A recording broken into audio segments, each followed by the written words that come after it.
Imagine being trapped, unable to move or cry for help, your breath fading away. Now imagine watching it all happen from outside your body. This is the story of Garry, a 9-year-old boy who found himself in a life or death situation and somehow, against all odds, communicated with his 4-year-old sister without saying a word. What happened next is nothing short of miraculous. Stay with us as we uncover the incredible series of events that saved Garry's life and left his family asking, how was this even possible? In the summer of 1973, Garry was just 9 years old when a family trip to visit friends in Carolina turned into something he would never forget. Years later, he reflects on the moment with a clarity that still surprises him. Our friends lived in this old house that was being remodeled. To me, it felt like a giant treasure hunt, full of possibilities. I mean, I was 9. I loved exploring, and places like that were irresistible. While everyone was downstairs, I found this little closet upstairs with a huge hole in the floor. It looked like it led to some kind of secret room or passage. I thought, how cool is this? I have to check it out. But what seemed like an innocent adventure quickly turned into something much more serious. I leaned over to climb down, and the next thing I knew, I slipped. My arms got pinned against the edges, and my whole body weight pressed down on my chest. I couldn't move. I couldn't breathe. It wasn't even panic at first. It was just this overwhelming realization that I was completely stuck. Alone, unable to call for help, and with his breath fading, Garry began to lose consciousness. What could have been a tragic moment instead became the doorway to an experience he still struggles to fully explain. It was in those moments, as everything seemed to fade, that Garry's awareness shifted. What happened next would defy everything he thought he knew about life and death. As Garry's body lay trapped, his consciousness began to drift. In an instant, he found himself floating above the scene, observing his own body from the outside. But that was only the start. I could see the entire room, my body, the closet, even the details of the house. It wasn't like regular sight. I could see through walls, inside and outside, all at once. And there was this shimmering fog, glowing faintly, that seemed alive. Despite the calm and peace he felt, there was also a sense of urgency. He needed help. And in that moment, his awareness turned toward the outdoors, where his 4-year-old sister was playing. What he did next would defy explanation, leaving his family with questions that lingered for years. As Garry floated outside his body, his awareness wasn't limited to his immediate surroundings. He experienced time, space, and thought in ways that went far beyond his earthly understanding. It's hard to put into words, but I wasn't just seeing, I was knowing. I could focus on anything, and it was like I became that thing for a moment. If I wanted to understand the walls, I could feel their structure, their history, everything about them. It wasn't overwhelming. It was like a rush of complete understanding, a kind of awareness I can still feel even now when I think back on it. This expanded awareness wasn't limited to objects.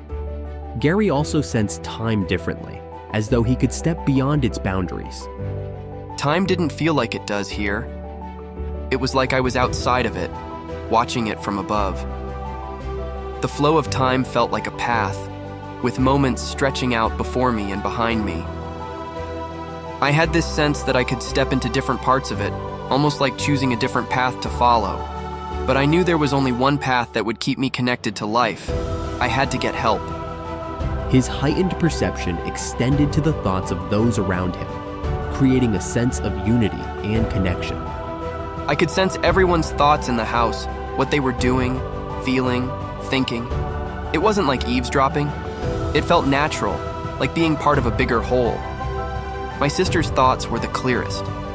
She was so carefree, so full of play, but I could also sense that she had this deep connection to me. That's why I focused on her. Garry's focus on his sister became the pivotal moment in his experience. His ability to direct his energy, despite the barriers between them, revealed the extraordinary clarity of his mind. It felt like everything around me was urging me to let go, to stay in that peaceful place. But I couldn't. I knew if I didn't act, I wouldn't be able to come back. I became aware of my sister playing outside with our friends, and I moved effortlessly through the second-story window and into the yard. I found myself just inches from her face, but there was this strange, heavy feeling between us. It was like a thick wool blanket, something soft, yet impenetrable, that kept my words from reaching her. That's when I realized my voice didn't matter, only my intention did. So I focused all my energy, my entire being, into one mental yell: help! It wasn't a sound. It was everything I was, pouring into that single thought. The sheer force of Garry's determination transcended both the physical and spiritual realms, bridging the unexplainable gap between his consciousness and his sister's awareness. Though his voice was silent, his presence was impossible to ignore. When she stopped and turned, it was like a wave of relief washed over me. Then, she ran toward the house. I'll never forget the feeling.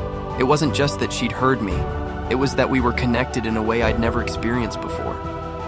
That connection wasn't just powerful, it was everything. Even as he was pulled back into his body, Garry carried with him the profound clarity and connection of those moments, leaving him with questions that have stayed with him to this day.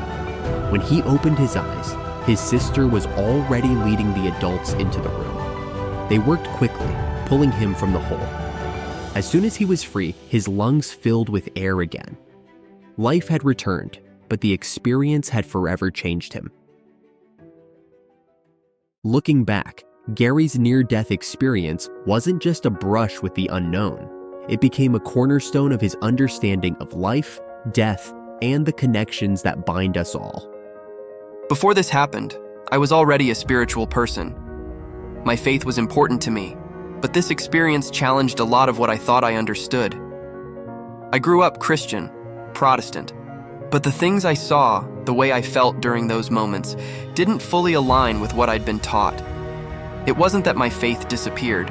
It was more like I started searching for something that could explain everything I'd been through. Even now, decades later, Garry reflects on the meaning of that day and the questions it raised.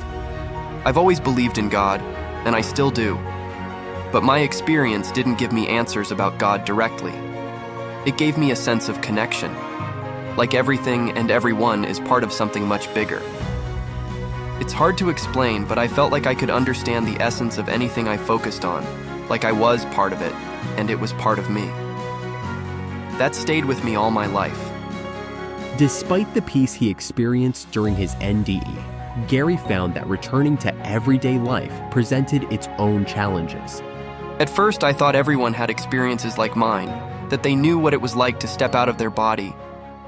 When I tried to share what had happened, people didn't believe me. They dismissed it as my imagination. It was frustrating and isolating, but over time, I learned to keep it to myself. Even now, I'm cautious about who I tell, because it's hard to put into words. Words just can't capture the depth of what I felt. The experience also deepened Garry's views on life and the afterlife, giving him a certainty about existence beyond death. I've never feared death. Not before this, and certainly not after. What I felt was so peaceful, so full of clarity. It confirmed for me that death isn't the end. I knew that if I let the fog take me, I would have continued to exist, maybe even become my true self in a way I can't fully understand now. But I also knew I had a choice, and I chose to come back. That choice still feels significant. Garry's NDE left him with an enduring sense of purpose, even if that purpose remains undefined.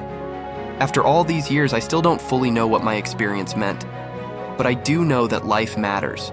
Our connections, our choices, our faith, they all matter in ways we can't always see.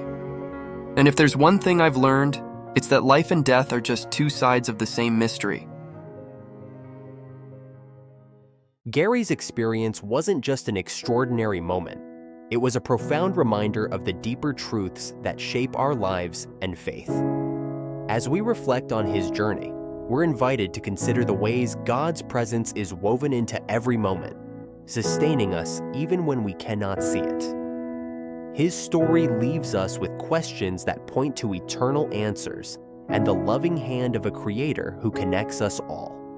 Garry's awareness of being connected to everything around him reflects a truth found in Colossians 1:17. He is before all things, and in him all things hold together. This scripture reminds us that God is not distant, but actively sustaining all creation. Through him, every connection, every bond, every moment of clarity is a reflection of his presence, weaving us into the fabric of his divine plan. Beyond this, Garry's perception of time and space offers a glimpse into the eternal. It mirrors the promise in 2 Corinthians 4:18. So we fix our eyes not on what is seen, but on what is unseen, since what is seen is temporary, but what is unseen is eternal. His story reminds us that the world we see is only a shadow of the everlasting reality God has prepared for us. Garry's ability to see beyond earthly limits is a call for us to focus on the eternal promises that lie ahead. So, what does Garry's experience mean for us? It's a challenge to think beyond the material world and live with a greater awareness of God's sustaining presence. How often do we take for granted the divine connections that hold us together? How can we learn to trust in God's eternal plan, even when we don't fully understand it? Let Garry's story inspire you to open your heart to the unseen and to live with the hope and confidence of God's boundless love. What about you? Garry's story reminds us to reflect on the deeper connections in life and the eternal promises of faith. Have you ever felt a moment that made you question what lies beyond? How do you see God's presence in your own life? Share your thoughts in the comments. We'd love to hear your perspective. If this story moved you, don't keep it to yourself. Like this video, share it with someone who might need a reminder of God's love, and make sure to subscribe to our channel for more stories like this one. Together, we can explore the mysteries of life, faith, and eternity, one story at a time.